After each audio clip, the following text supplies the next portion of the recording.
Assalamu alaykum. Aziz vatanimiz Sharq Turkiston yoki Uyg'uristonning ichi va sirtida yashayotgan aziz Uyg'ur qarindoshlarim. Xitoy g'ilaydigan az qoldi nomli programmamning 12-chi qismiga xush keldinglar. Men Gulshan Abduqodir, Kanadaning Toronto shahrida yashayman. Bugungi Xitoy g'ilaydigan az qoldi nomli programmamning 12-chi qismida Xitoy harbiy qismlarining ishki qismininki biz o'ylagandan battar vayron bo'lish oldida ekanligini, siyosiy to'qinishlarning yuz berayotganligini, generallarning tutqun qilinayotganligini, Xitoy harbiy qismi ishining o'zining ishki qismidan o'zi bilan o'zi vayron bo'lish oldida turayotganligi haqida mulohazalar olib boramiz. Programmam har qitimqiga o'xshash yana 3 qismdan tarkib topadi. Muqaddima va markaziy ideya, undan boshqa xatim qismlardan iborat. Hammanglarning xabarida bo'lgandek, bugun 4 aprel atganlikka vatanimiz Sharq Turkistonning Barin yezisida yuz bergan 5 aprel Barin inqilobiga 35 yil to'shgan kun. Bu munosabat bilan Kanada Sharq Turkiston jamiyati namoyishlar o'rinlashtirdi. Xudoyim bir soatda biz yulduz ko'k bayroqlarimizni ko'tarib jasurona qiyofatimiz bilan 5 aprel Barin inqilobining 35 yillik munosabati bilan Torontoda namoyish qilib boramiz. Mushu indigenous people'larning, ya'ni Türkler, shu qizil teriliklar deb qo'ydi. Mushlarningki bir ot so'zi bor.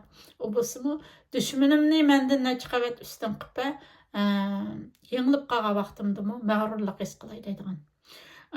Barin inqilobi Xitoyga qarshi, Xitoyning qurolli kuchlari bilan Xitoyga qarshi bo'lgan, Xitoyningki mustamlik hokimiyatini qabul qilmaydiganligi, menga qabul qilmaydiganligi, Uyg'urlarning o'zining mustaqil bir hokimiyatlarining bo'lganligi, xonadonliklarining bo'lganligi, jumhuriyatlarining bo'lganligi, oyil tuzuq ko'k bayrog'larning bo'lganligi hech bir zaman Xitoyningki mustamlikasini e'tirof qilmaydiganligidan iborat mushundaq bir ruhiyni ifodalagan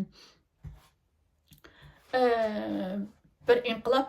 Bugun biz nayta bir qayg'u ichida turibmiz. Qayg'ularimiz bilan yana mag'rur holatda beshimizni tik ko'tarib, Uyg'ur bo'lganligimizdan faxrlanib turibmiz. Qayg'ularimiz 5 aprel Barin inqilobi mezgilida shahid bo'lgan Xitoyningki tishtirnig'igacha qurollangan qurolli kuchlar bilan elishib shahid bo'lgan shahidlarimiz uchun mag'rurligimiz, Xitoyningki tishtirnig'igacha qurollangan ilg'or qo'shinlar turg'ilib yana dunyoga biz Uyg'urlar sababidan, Barin inqilobi sababidan, Barindagi o'sha dehqonlardan ozroq bir quroli bor, bir necha tal quroli bor. Dehqonlarningki inqilob sababidan o'zini shu terrorizmning qurboni qilib ko'rsatayotganlikdan iborat mushunday kulkilik holatiga biz mag'rur holda javob qaytaryapmiz. Inshaalloh Uyg'urlarning qo'liga bir kun qurol tushadi. Uyg'urlar hech bir qachon qo'llarida qurol bo'lgan vaqtlarda mahallalarda, shaharlarda yashayotgan Xitoy fuqarolariga hech qanday bir o'q chiqarmagan 5-fevral inqilobi mezgilida shu Tursun Saday qatorli inqilobchilarimiz Xitoyning qurolli askarlaridan o'ljagan avtomatlar qo'lda turgan bo'lsa-mu, bir Xitoy fuqarosini o'tamagan nayt bir mag'rur qaysar bir millatmiz. Faqat Xitoyning ozodlik armiya askarlari bilan yetishgan. Aşındaq bo'lgani qarmay Xitoy nomussizlarcha dunyoga biz Uyg'urlar sababidan terrorizmning qurboni bo'lib ketdik deb yig'layotdi. Bu bizni nayt g'ururlantirdi. Biz nayt mag'rur bir esil bir millat. İnşallah bizga Xitoydan qutuladigan, o'zimizning hur vatanimizni qurib chiqadigan vaqtlar keldi deb o'ylayman. Qo'limdagi bu kitob mana Barin inqilobining 15 yili nomli kitob. Bu kitob Tehlimakan Uyg'ur nashriyati tarafidan Barin inqilobining 15 yiliga bag'ishlab nashr qilingan. Bu kitobning ichida bu maqolalar to'plamidan iborat bo'lib, bu maqolalar to'plamiga qalam tavratgan chet eldagi barliq avtorlarga cheksiz hurmatimni va rahmatimni bildiraman. Ularning qalamlari bilan Baran inqilobining zot qanday inqilob ekanligi bir tarixiy material bo'lib saqlanib qoldi. Endi programmamning markaziy ideyasi kelsak, yuqorida men deb o'tib ketgandek, Xitoyninki harbiy qismning ichida nurg'un huquq talash kurashlari, ziddiyatlar, urush qilamdiq, qilmamdiq deydigan shundoq huquq almashtirishlar, chung generallarni vazifasidan bir kunning ichida tutqun qilib, huquqini ib tashlab mushtaq ahvollar yuz beryotidi. Qiyni undasa, tafsilotiga bir nazar solib boqaylik.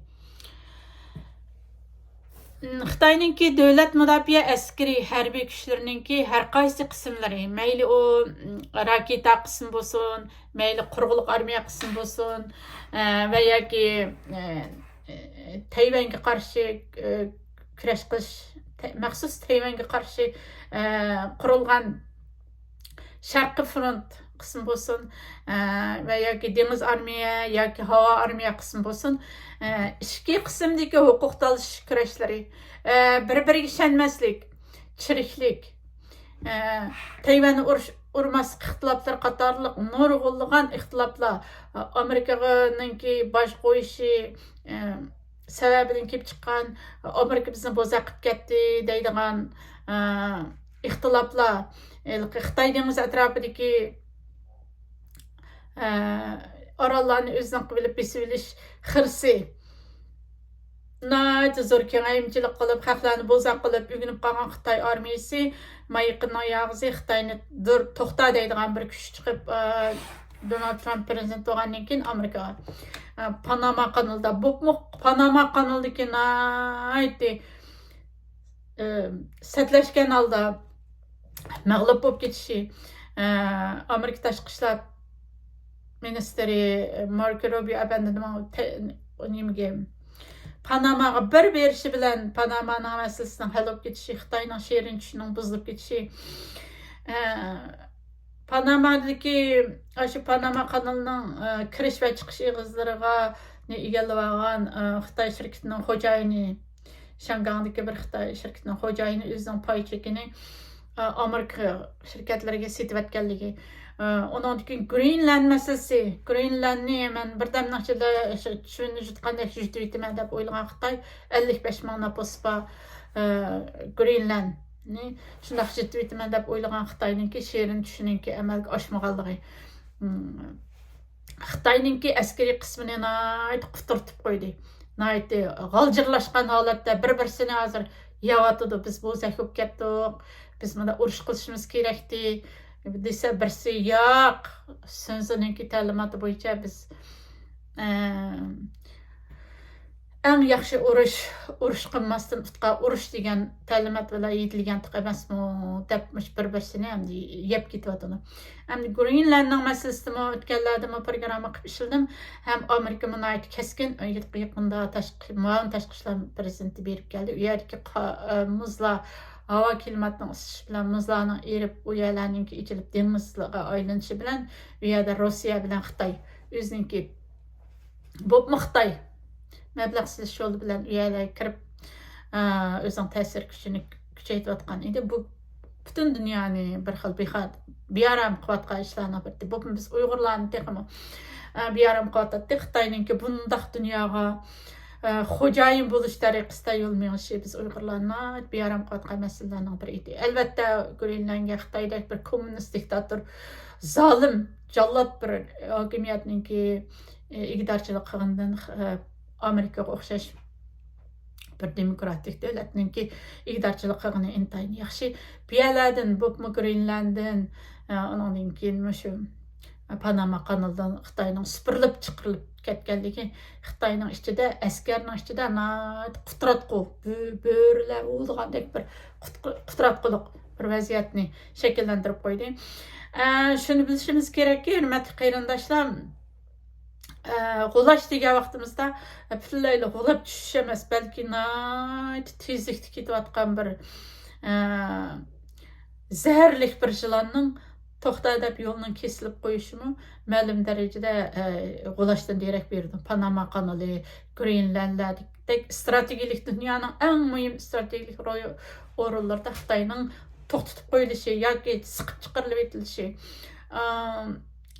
Shu Xitoy Pokiston iqtisodiy koridordagi eng muhim tugunlarda Balochiston ozodlik harakati tashkilotiga o'xshash tashkilotlarni o'tirg'i chiqib Xitoyni to'xtatib qo'yishning o'zimi ma'lum darajada g'ulg'anlikdan derak berdi. Bular qo'shilib oxirida berib Xitoyning qo'lishiga ip keldi. O'tgan qism programmamda Amerika qo'ygan bajlarning Xitoy qanday ta'sir ko'rsatadiganligi, qisqa mezgillik va uzun mezgillik, qisqa varliq va uzun varliq shunday bajlarning qanday nim bo'lganligi, ta'sir ko'rsatadiganligi, Xitoyninki ichki bozorlarining intayin muhimligi, Xitoy uchun muhimligi shu sababdan Xitoyninki ichki bozorlari bo'lganligi uchun bajlarning bek cho'ng ta'sir qilib ketmasimi, ammo Xitoyga yana iqtisodni qattiq urib yetadiganligini, silkib yetadiganligini, ichki qismda nurg'un Xitoyga bosh og'riqlarni keltirib chiqadiganligi haqida to'xtalgandim.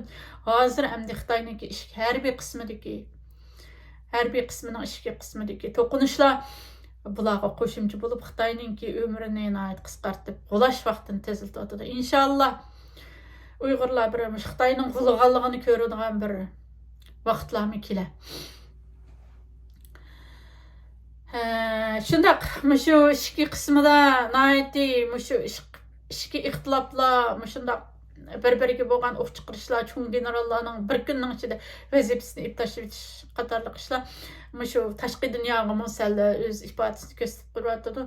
O'tganda xabaringlar bormiki, Amerika birinchi qitim 10% bosh qo'ygandan keyin Xitoy tashqi ishlar ministri bayonot e'lon qilib, bir qattiq ravishda hech bir zaman Xitoyninki bayonot e'lon qilish shakliga o'xshamaydigan Uyg'urlar Xitoyning mijozini yaxshi biladiganligi uchun Uyg'urlarga yodib ketgan bir shakli bor, yumshoq gaplar bilan bayonot beradigan. U bayonotlar qattiq o'xshamaydigan ravishda biz Amerikaga agar urush qilmaymiz, urushga hozir yumshoq urush bo'lamdi, qattiq urush bo'lamdi, so'g'oq urush bo'lamdi, issiq urush bo'lamdi, hammasiga hozir degan qattiq ravishda bir bayonot bergan. Ondan keyin Amerikadan bunun qarta javob bergandan keyin Xitoy g'ajjada yumshab oqsiga yinib aslidagi siliq sipoya hiliqi nim davatqanligini toz aniq bilgin olmaydigan ishga bisliq gap qildigan bayonot shakli kelib qolgan. Bularning hammasi shu Xitoyninki ichki qismidagi harbiy qism ichidagi qutirab ketgan ahvollarning urush qilamiz deydiganlar bilan urush qilmaymiz deydigan shundaq ishki guruhning guruhga bo'linib ketganliginiki tashqi dunyoga bilinib qolishi bo'lib hisoblanadi. Buni tashqi dunyo Xitoyni zangliq qilib, mazoq qilib, Xitoy bo'rining o'lishi taktikasi deb ism qo'ygan. Endi Xitoyninki harbiy qismining ichidagi to'qinishlarga, siyosiy o'zgarishlarga generallarning tüxsiz elib tashlanishiga, bularning nimadan derak berganligiga bir cho'nqurlab kirib nazar sepib qo'yaylik. Faqat bir hafta avval, bir ikki hafta avval, ya'ni Xitoyninki ichki yig'ini oxirlashgandan keyin o'tgan qism programmamda ozroq tilga ilib o'tib ketgandim. Xitoy Markaziy askariy komiteti ma'mur boshlig'i Xoveyning ichki yig'indan keyin qo'lga ilindi, huquqini elib tashlanib qo'lga ilindi. Bu Xitoyning eng yuqori darajadagi amaldorida, bu harbiy amaldori. Buningki huquqini elib tashlanib qo'lga ilinishi Xitoyninki harbiy qismining ichidagi bir siyosiy to'qinishlardan, jiddiy bir holatdan bishorat berdi. Shuning bilan Xoveyninki huquqini elib tashlanishi ijtimoiy taratqularda bo'libmi, Xitoyning ichki va sirtida zo'r g'ulg'ul qo'zg'adi. Xoveyning kim? Xoveyning aslida Jallod Shi Jinpingning eng yaqin odami deb qaralib kelgan. Uning qo'lga ilinishi bir tarafdan Xitoy harbiy qismlar ichidagi niqobning so'kilishi, maskalarning tushishi, Bu hesaplansa yana bir tarafdan Xi Jinpingning onu qutqizolmaganligi. Xi Jinpingning harbiy ichidagi inovat yuz obro'yining ya'ni hech qanday bir obro'yining qolmaganligidan derak berdi. Bu ahvol yana Xitoy harbiy qismining portlashga hozir bir yanar tog' oldida turayotganligini, guruhvozlik va tarafbozlik sababidan ishki qurolliq to'qnashib o'tib ketish ehtimolligini ko'rsatib turdi. Undan keyin Xaveydan qo'lga ilingandan keyin bo'lsa Xitoy ozodlik armiyasining yuqori qatlam amaldorlaridan bir qancha kishi huquqini ilib tashlandi va tutqun qilindi.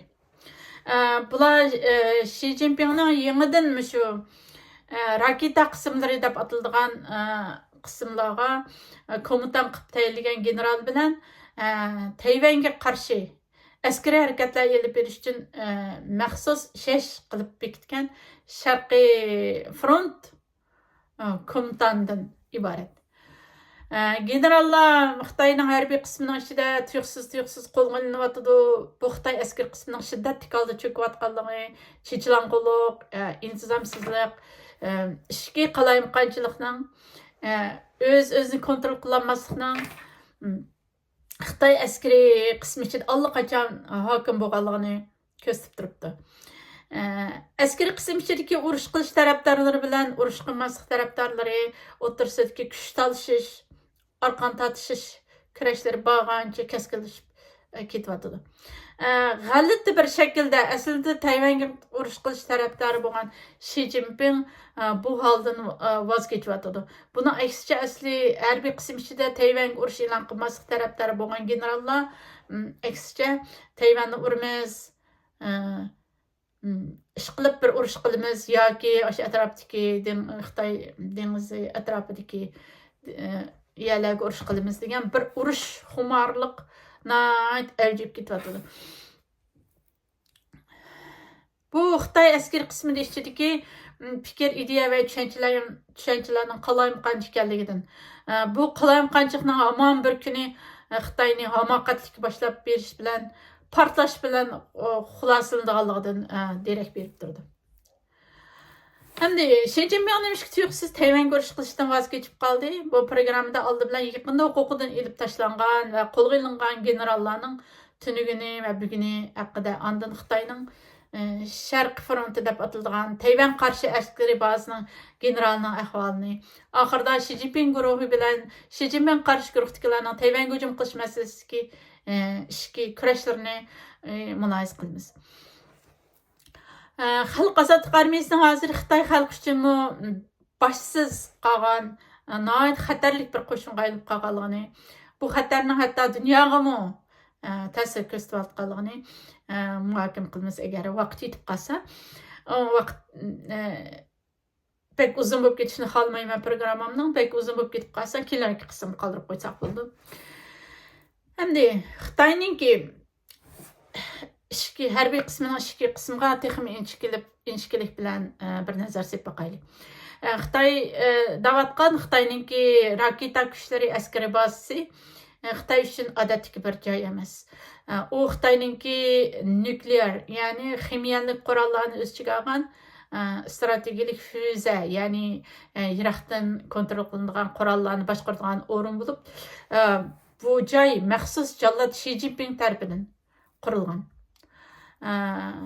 Yana bu yerga Xi Jinping o'zining eng ishonchli odamini tanlab qo'ygan.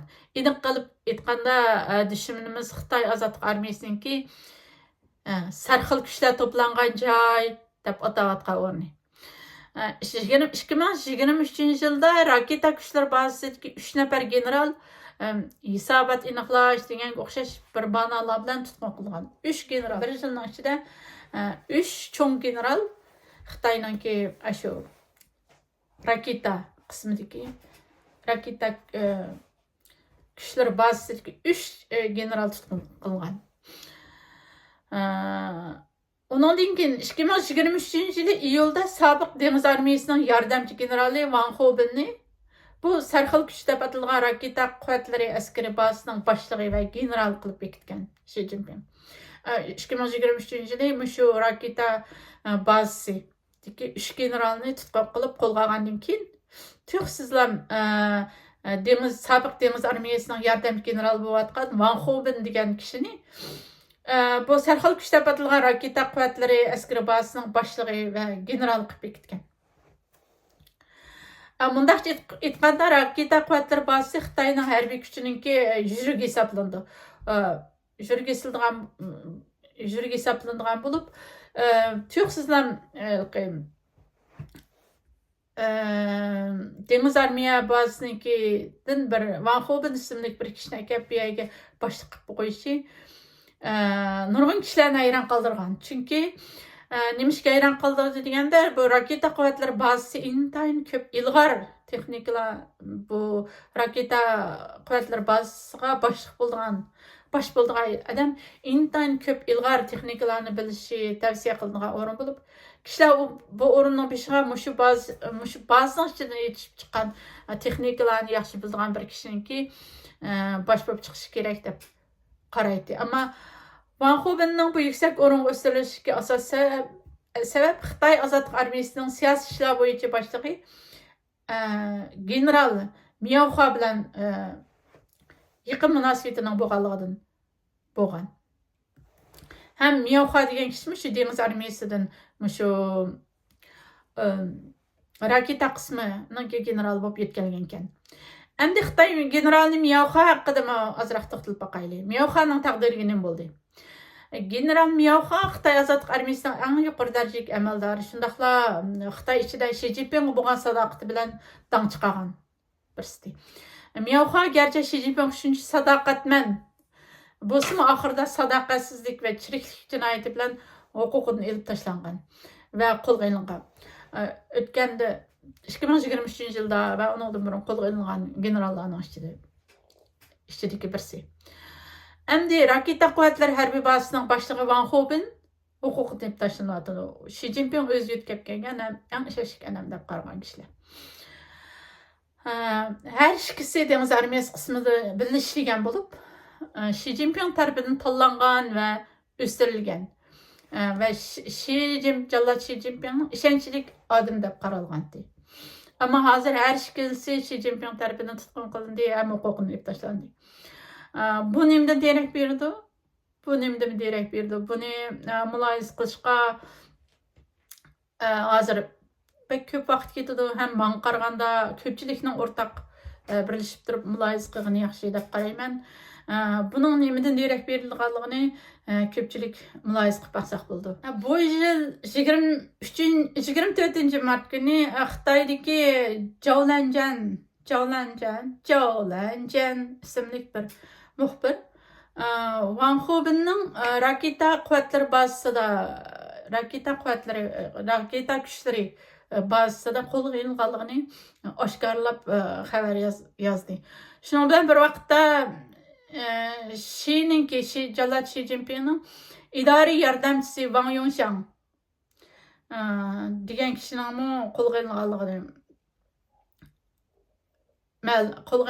ma'lum bo'ldi. Wang Yongshang degan Xitoyning eng yaqinda turadigan Xitoy Shi Jinpingning yordamchisi bo'lib, u o'tganda bir shu nurg'un o'zining yordamchilari, o'zining ishxonasidagi nurg'un odamlari, amaldorlari bilan birlikda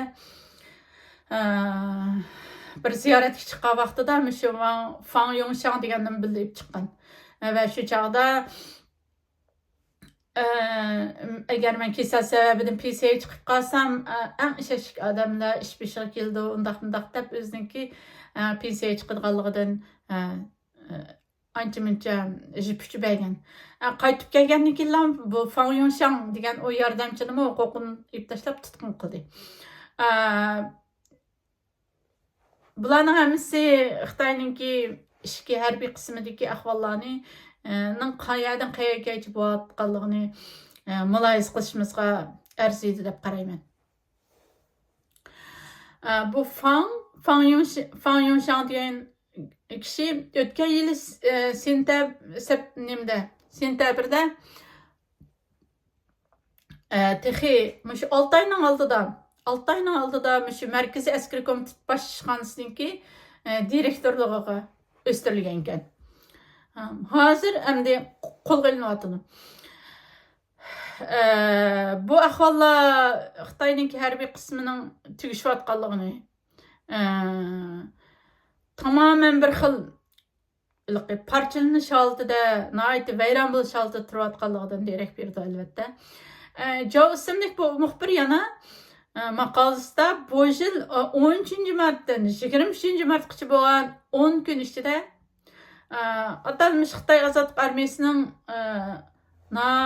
zo'r tavrinish ichida bo'lganligini, bu 10 kun ichida 100dan ortiq yuqori darajadagi harbiy amaldorning huquqini ilib tashlanganligi va yoki yangidan vazifaga qo'yilganligini tilga oldi. U yana Xitoy Kommunist hokimiyati askar qismlarining oyat mamatliq ishga kuch talashish kurashishida bo'lganligini o'z maqolasida tilga oldi. Demak, Xitoyning ishki qismidagi muxbirlarmi harbiy qismlar, Xitoyning harbiy qismi haqida maqolalar yozyapti, mulohazalar e'lon qilyapti. Bu gaplarning hammasi Xitoy mulohazachilari, Xitoy muxbirlarining davatqanlari. Yani shu kunlarda, ya'ni 24-mart kuni tushdan keyin Sharqiy front qo'mondoni degan o'sha Tayvanga qarshi urush qilish harbiy qo'mondonlik markaz bo'lib, shu Sharqiy front qo'mondonlik markazining generali Lin Xiangyangning qo'lga olinganligini ma'lum bo'ldi. Lin Xiangyang Tayvan qarshi harbiy harakatlarga qo'mondonlik qilgan Xitoydagi eng cho'ng harbiy general va amaldorlarning biri bo'lib hisoblanadi. Ya'ni atalmış Xalq Ozodlik armiyasininki yuqori darajalik amaldori. O'tgan yil dekabrda Linning Shamindagi uyining oqtirilganligi, Linning so'roq tortilganligi haqida gap so'zlar chiqqan. Hatto Lin bu generalninki o'zini o'ldirilishga uringanligi o'tirg'i chiqqandi. Bu ahvollar Xitoy harbiy qismichilik kuchlarining jiddiy holatda o'zgarayotganligini va Shi Jinpingning harbiy qism ichidagi kuchining zaiflashayotganligini ko'rsatib turdi. Bu shu Xitoyning harbiy qismlarining muavin raisi Zhang Yusha degan kishi bilan Xitoy raisi Shi Jinpingning qattiq to'qnashayotganligi, bir-biriga qarshi to'qinish ichida ekanligi uzun yillardan, xeyli vaqtlardan buyon munozara qilinayotgan temalarning biri bo'lib kelyapti. Linninki qo'lga ilinishi sababini shu Tayvanga qarshi urush planlarining sirtqa chiqib ketishi deb qaragan. Amaliyotda bu Linni Shi Jinping o'zining sodiq kishisi deb tanlab bu vazifaga qo'yganmismi, lekin ancha uzun vaqt o'tmagan bir vaqt ichida buni yana sadoqatsiz Tayvanga bu qarshi urush planlari sirtqa chiqib ketdi degan bana bilan qo'lga olyapti va huquqini tashlayapti. Buningdan Shi Jinpingning va harbiyning ishki qismidagi amaldorlarning intayin g'aljirlashayotganligini, nima ish qilayotganligini bilolmayotganligini, gangrab qolganligini, nihoyatda bir plansiz, nihoyatda g'aljirlashgan holatda ish ilib berayotganligini ko'rmoq ancha tas emas. Shi Jinping nisbatan sadoqat iqtidordan oldingi qatordagi masala bo'lib, ammo Shi Jinping ishongan kishilar yana ishongan generallar sadoqatsizlik bilan qo'lga olinyapti. Mayli raketa harbiy bazasining boshlig'i Xaveyning bo'lsin, mayli Sharq front, ya'ni Tayvan ishlarining javobgar generali bo'lsin, javobgar generali Lin bo'lsin, tezlikda yuqoriga chiqqan sobiq Xitoy yuqori darajalik amaldorlar bo'lib, 2020-yilda yordamchi general bo'lgan bo'lsa, bular 2021-yilda rasmiy general, faqat bir yil ichida rasmiy general bo'lib chiqqan kishilardi.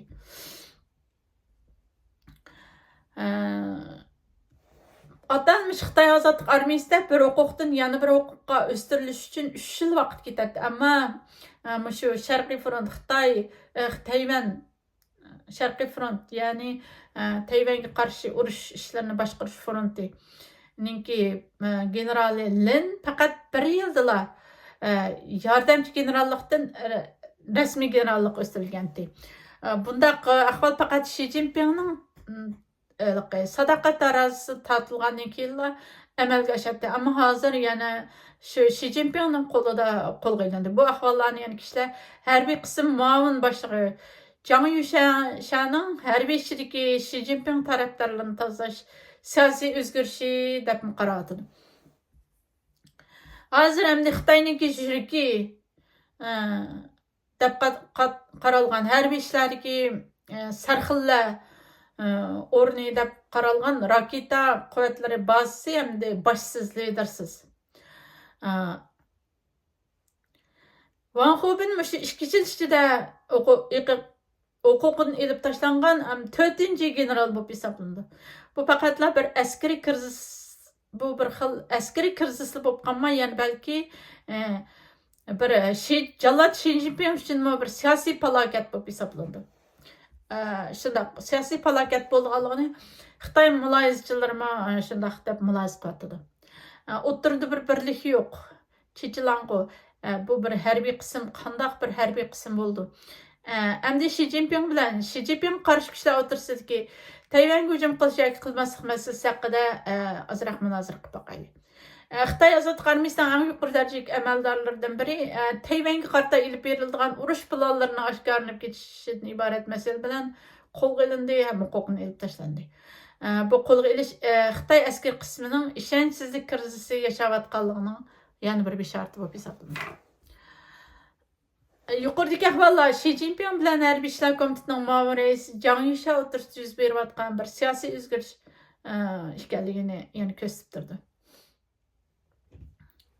Aziz qarindoshlar, shuning bilan programmamning oxirgi qismiga yana 3 joyga kelib qoldik. Bundan keyin Xitoyniki har qaysi sohalar bo'yicha qo'llash qazqiyotganligidan iborat uchurlar bilan sizlarni ta'minlashga tirishaman. Bundan keyin yana Xitoyning harbiy qismi ichidagi to'qinishlar, siyosiy o'zgarishlar, Xitoyninki Amerikaninki bosh qo'yish siyosatiga qarata tutayotgan pozitsiyalari, bu jihatdagi ixtiloflar haqida naytim nurg'un Xitoy qo'laydiganligiga oz qolganligiga oid nurg'unlagan uchurlar bilan sizlarni ta'minlashga tirishaman. Bugungi programmamni o'sha yerda oxirlashtirmoqchiman. Ata dunyoning har qaysi joylarida bo'lgan Barin inqilobining 35 yillik munosabati bilan o'tkazilgan namoyishga barliq Uyg'ur qarindoshlarimizning to'liq qatnashishini umid qilaman. Alloh amonat. Kelar qitimliq programmamda ko'rishaylik.